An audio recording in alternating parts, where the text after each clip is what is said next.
En la historia del fútbol, hay campeones que son recordados solo por su grandeza deportiva. Y hay otros, cuyo título está marcado para siempre por la sombra del poder, la política y las sospechas. Argentina 1978 fue eso. ¿Sabías que hubo una Copa del Mundo que, mientras el mundo celebraba los goles de Mario Kempes y la primera estrella de Argentina, fue utilizada por una dictadura militar para lavar su imagen ante el mundo? La FIFA World Cup 1978. Una historia de gloria deportiva, de presión política y de una polémica que sigue viva casi 5 décadas después. Mientras el país celebraba, la dictadura militar controlaba Argentina. Y detrás de la fiesta del fútbol, existía un ambiente oscuro que el mundo apenas comenzaba a entender. El 6-0 contra Perú. Las acusaciones de arreglo. La visita de Videla al vestuario peruano. Y una pregunta incómoda que nunca ha sido respondida. ¿Hasta qué punto aquel mundial estuvo realmente limpio? Esta no es solo la historia de una Copa del Mundo. Es la historia de cómo el fútbol puede mezclarse con poder, política y controversia. Y de cómo un título histórico también puede convertirse en una herida eterna para parte del fútbol mundial. Para entender el Mundial de 1978, primero hay que entender Argentina en 1978. El 24 de marzo de 1976, un golpe de Estado derrocó al gobierno constitucional de Isabel Perón. El general Jorge Rafael Videla asumió el poder al frente de una junta militar que instauraría el autodenominado proceso de reorganización nacional. Lo que siguió fue una dictadura brutal. Disidentes políticos fueron secuestrados, torturados y asesinados. Las cifras oficiales hablan de unos 9.000 desaparecidos. Las organizaciones de derechos humanos elevan la cifra a 30.000. La economía se desplomaba con una inflación desbocada que superaba el 300% anual. Una guerra sucia que nadie podía ignorar. Pero el mundo, en gran medida, decidió mirar hacia otro lado. El gobierno militar, consciente de su pésima imagen internacional, encontró en el fútbol una herramienta perfecta. El Mundial era una oportunidad única para mostrar una nueva Argentina al mundo. El lema oficial era, 25 millones de argentinos trabajamos por un país sin violencia. La junta militar entendió el poder del deporte. Gastó ingentes sumas de dinero en modernizar estadios, aeropuertos y la infraestructura del país. Se estima que hasta un 10% del presupuesto nacional se destinó a la organización del evento. Todo para construir una fachada. Y esa fachada tuvo un costo humano enorme. Las autoridades desalojaron a miles de personas que vivían en villas miserias cercanas a los estadios para que los turistas no las vieran. El Estadio Monumental, donde se jugó la final, estaba a menos de 1 kilómetro de la ESMA, uno de los centros de tortura más temidos del régimen. Mientras los hinchas coreaban goles, dentro de la ESMA se torturaba a los detenidos. El equipo argentino era liderado por César Luis Menotti, un entrenador bohemio y de izquierdas, que odiaba a la dictadura pero aceptó el reto de ganar el Mundial para darle una alegría al pueblo argentino. Con un fútbol ofensivo y elegante, Argentina llegó a la segunda fase del torneo. El héroe fue Mario Alberto Kempes, delantero del Valencia, un matador de gran potencia física y olfato de gol. Aunque no convirtió en la primera ronda, Kempes iba a ser determinante en las instancias decisivas. La final se jugó el 25 de junio de 1978. Argentina derrotó a Holanda, campeona del mundo en 1974. Fue un partido dramático. La imagen de Kempes con su melena al viento, marcando 2 goles en la victoria por 3-1 tras el alargue, quedó grabada como uno de los momentos más gloriosos de la historia del fútbol argentino.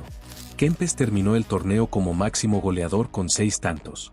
Se fue a casa con el Balón de Oro y la Bota de Oro. Un héroe nacional. El primer gran ídolo de Argentina. Pero aquella gloria tenía un precio. Lo que pocos contaban era que la consagración argentina fue posible gracias a un resultado que aún hoy genera polémica, el 6-0 a Perú en la segunda fase. Argentina llegó a la última jornada del Grupo B con la necesidad imperiosa de golear a los peruanos por una diferencia de 4 goles para superar a Brasil, que ya había terminado sus partidos. Un marcador que sonaba a utopía. Los peruanos venían de una excelente primera fase, donde habían goleado a Escocia 3-1 y se habían clasificado como primeros de grupo.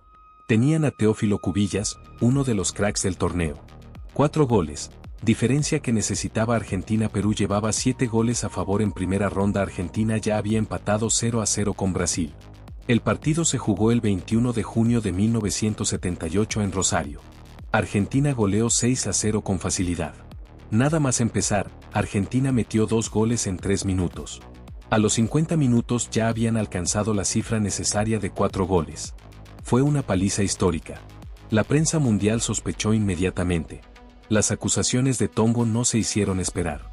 Lo que pocos contaban era que detrás de ese resultado había algo más que superioridad futbolística. Décadas de investigaciones y testimonios han ido desvelando una trama sórdida. Según ha trascendido, el gobierno de Videla realizó ofertas muy suculentas a Perú a cambio de que sus jugadores no se emplearan a fondo. Las coacciones comenzaron antes del partido. La noche anterior, la seguridad del hotel peruano desapareció y los jugadores no pudieron dormir por el ruido de los hinchas argentinos el día del partido. El bus que trasladaba a la delegación peruana se perdió varias veces, haciendo que el viaje de media hora se convirtiera en más de 2 horas 20 minutos antes del inicio. El mismísimo general Videla, acompañado del exsecretario de Estado de Estados Unidos, Henry Kissinger, entró en el vestuario de Perú para desearle suerte. Testimonios claves. En 2000, el periodista de investigación David Yayo publicó nuevas evidencias sobre el escándalo. En 2012, el ex senador peruano Genaro Ledesma declaró ante un juez argentino que el régimen de Francisco Morales Bermúdez había aceptado el trato como parte del Plan Cóndor, un acuerdo represivo entre dictaduras sudamericanas. A cambio, la dictadura argentina se llevaría a 13 opositores políticos peruanos que fueron torturados y desaparecidos ese mismo año. Un juez federal argentino, Norberto Ollarvide, reabrió la investigación sobre el arreglo de la Argentina-Perú. El propio Leopoldo Luque, delantero argentino campeón del mundo, confesó su escepticismo. En 2012 declaró: "Con lo que sé ahora, no puedo decir que estoy orgulloso de mi victoria. Pero no me di cuenta, la mayoría de nosotros no. Solo jugamos al fútbol". A partir de ahí, la figura de Mario Kempes también quedó tocada por la polémica. El máximo artillero argentino siempre ha negado cualquier amaño. "Todo es mentira", dijo sobre el supuesto arreglo. Él solo hizo su trabajo, marcar goles. Fue el mejor jugador del torneo. Impecable. Kempes no estaba en las reuniones políticas, solo en la cancha. Pero por mucho que él se desmarque, su leyenda ya no es pura. Cuando los medios de comunicación hablan del 78, las imágenes de sus goles van acompañadas de las sombras de Videla. La mancha es indeleble. El debate sigue abierto. Para los argentinos, su primer campeonato del mundo es intocable. Para el resto del planeta, hay un asterisco gigante junto a ese trofeo. Mario Kempes es, al mismo tiempo, el héroe indiscutible del Monumental y un símbolo de la manipulación política. Un matador atrapado en una red que él no tejió, pero de la que no pudo escapar. La historia ha sido injusta con él, pero la historia es así de cruel. Aquella Copa del Mundo se convirtió en un arma de propaganda masiva para la dictadura. Mientras Videla recibía la ovación del público en el palco de honor, su régimen utilizó el torneo para maquillar sus crímenes a nivel internacional.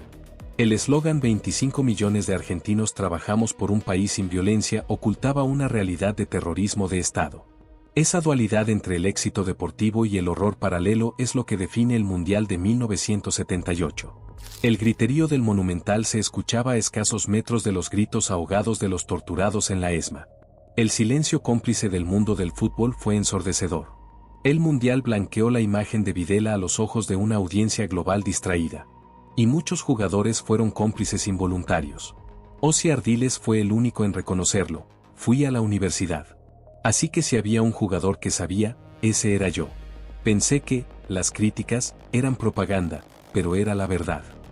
30.000 desaparecidos durante la dictadura según grupos de DDHH. 10% del presupuesto nacional argentino gastado en el Mundial. 6.000 argentinos fueron desconectados de sus teléfonos para dar prioridad a las necesidades de los medios extranjeros. 700 metros separaban el Estadio Monumental del centro de torturas ESMA. Hoy, a casi 50 años de aquella cita, la controversia no se ha extinguido. El director técnico de Ghana 2010 definió a Luis Suárez como tramposo por una mano salvadora.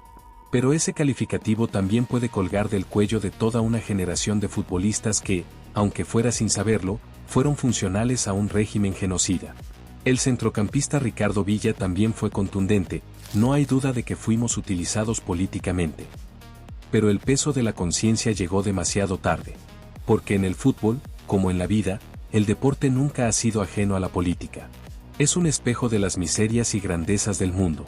Argentina 1978 nos demostró que el fútbol puede ser usado para ocultar crímenes y manipular a las masas. La alegría del estadio se convirtió en un analgésico para un país herido. En aquella época, muchos decidieron no ver.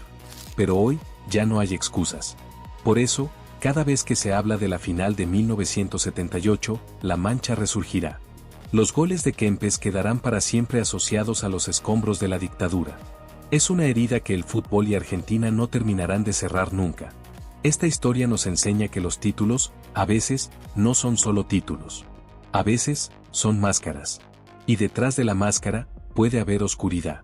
Por eso, décadas después, la pregunta sigue en el aire: ¿fue una victoria del fútbol o una victoria del terror? Si te gustan estas historias profundas y polémicas del fútbol latino, las que nos muestran que el deporte también puede ser utilizado como herramienta de poder, suscríbete al canal, activa la campanita. Y ahora quiero saber tu opinión. ¿Crees que el título de Argentina en 1978 debería ser cuestionado por el contexto político en el que se consiguió? ¿Fue justo que la dictadura utilizara a Kempes y sus compañeros como propaganda sin que ellos pudieran hacer nada? Te leo en los comentarios. Porque esta historia, la del Mundial 1978, no es solo una historia de fútbol. Es la historia de cómo el deporte más hermoso del mundo puede ser manchado por el poder. Nos vemos en el próximo video. Chao.